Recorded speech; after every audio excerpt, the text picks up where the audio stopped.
ಮಹಾವೀರ ಜಯಂತಿಯ ಅಂಗವಾಗಿ ನಗರದ ಎಂಜಿ ರಸ್ತೆ ಬಳಿ ಇರುವ ಮಹಾವೀರ ಭವನದಲ್ಲಿ ಗುರುವಾರದಂದು ಪ್ರತಿ ವರ್ಷವೂ ಪ್ರದರ್ಶನ ಮಾಡುವಂತೆ ಜೈನ ಸಮುದಾಯದ ಮುಖಂಡರಾದ ಕಾಂತರಾಜುರವರು ಸಂಗ್ರಹಿಸಿದ ಹಳೆ ನಾಣ್ಯ ಹಾಗೂ ನೋಟುಗಳ ಪ್ರದರ್ಶನಕ್ಕೆ ಮದನ್ಗೌಡ ಅವರು ಚಾಲನೆ ನೀಡಿದರು.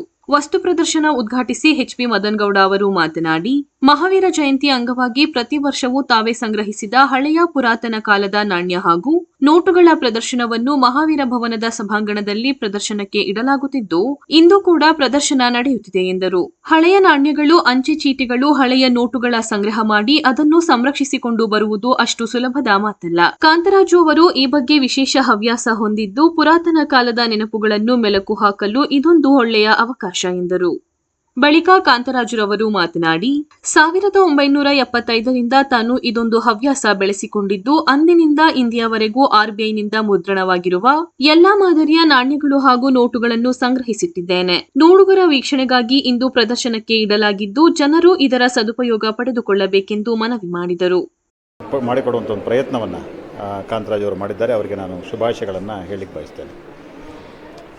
ಕಾಂತರಾಜ್ ಅಂತೇಳಿ ಹಾಸನವಾಸಿ, ಮಹಾವೀರ ಭವನದ ಉಪಾಧ್ಯಕ್ಷ ನಾನು.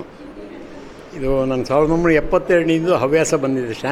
ಸ್ಟ್ಯಾಂಪ್ ಕಟ್ ಮಾಡಿ ಸ್ಟಾರ್ಟ್ ಮಾಡಿದ ಮೊದಲು, ನಂತರ ಹೀಗೆ ಬೆಳೀತಾ ಕಾಯಿನ್ಗಳನ್ನ ಅಭ್ಯಕ್ಷಣೆ ಮಾಡಿ ಒಂದು 55 ವರ್ಷದ ಸಾಧನೆಯಲ್ಲಿ ಕೆಲವು ಮಾಡ್ಕೊಂಬಂದಿದ್ದೀವಿ. ಅದಕ್ಕೆ ಎಲ್ಲರದ್ದು ಸಹಕಾರ ಇದೆ. ನಮ್ಮ ಮದನ್ಗೌಡರು ನಮಗೆ ಕಾರ್ಯಕ್ರಮಕ್ಕೆ ಕೇಳ್ಕೊಂಡಾಗ ಒಪ್ಕೊಂಡು ತುಂಬ ಸಂತೋಷಪಟ್ಟು ನೋಡೋಣ, ಸಂತೋಷ ಆಯಿತು.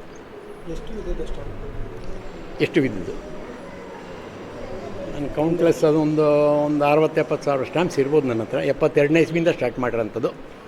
ಮತ್ತು ಕಾಯಿನ್ಸು ಕೂಡ ಅಷ್ಟೇ, ಎಲ್ಲ ರಿಸರ್ವ್ ಬ್ಯಾಂಕ್ ಮಿಂಟಿಂದ ಹೊಸ ಕಾಯಿನ್ ಬಂದು ರಿಲೀಸ್ ಆಗುತ್ತೆ. ಮತ್ತು ತುಂಬ 1833ನೇ ಇಸ್ವಿಯಿಂದ ನಾನು ಕಾಯಿನ್ಸ್ ಇಟ್ಟಿದ್ದೀನಿ. ಎಲ್ಲ ಚಿನ್ನದ್ದು ಮತ್ತು ಬೆಳ್ಳಿದು ಮತ್ತು ಗೌರ್ಮೆಂಟ್ನವ್ರು ಏನು ರಿಲೀಸ್ ಮಾಡಿದರೆ ಒರಿಜಿನಲ್ ಕಾಯಿನ್ಸ್ ಎಲ್ಲನೂ ಕೂಡ ಇದೊಂದು ನನ್ನ ಹವ್ಯಾಸ ಅಂತ ನಾನು ಮಾಡ್ಕೊಂಡು ನೋಡ್ತಾ ಇದ್ದೀನಿ, ಮೇಂಟೈನ್ ಮಾಡ್ಕೊಂಬಂದಿದ್ದೀನಿ. ಇದು ಇವತ್ತಿನ 4 ಗಂಟೆವರೆಗೂ ಮಾತ್ರ. ಬಿಕಾಸ್ ನಮ್ಮದು ಕಾರ್ಯಕ್ರಮ, ಮಹಾವೀರ ಜಯಂತಿ ಕಾರ್ಯಕ್ರಮವನ್ನು ಪೂರ್ತಿ ನಡೆಸ್ಕೊಂಡು ಹೋಗಬೇಕು. ಆ ಉದ್ದೇಶಕ್ಕೆ 11 ಗಂಟೆಯಿಂದ 4 ಗಂಟೆವರೆಗೂ ಅಂತ ಫಿಕ್ಸ್ ಮಾಡ್ಕೊಂಡಿದ್ದೀವಿ. 11 ಗಂಟೆ ಕ್ಲೋಸ್ ಮಾಡ್ತೀವಿ ನಾವು.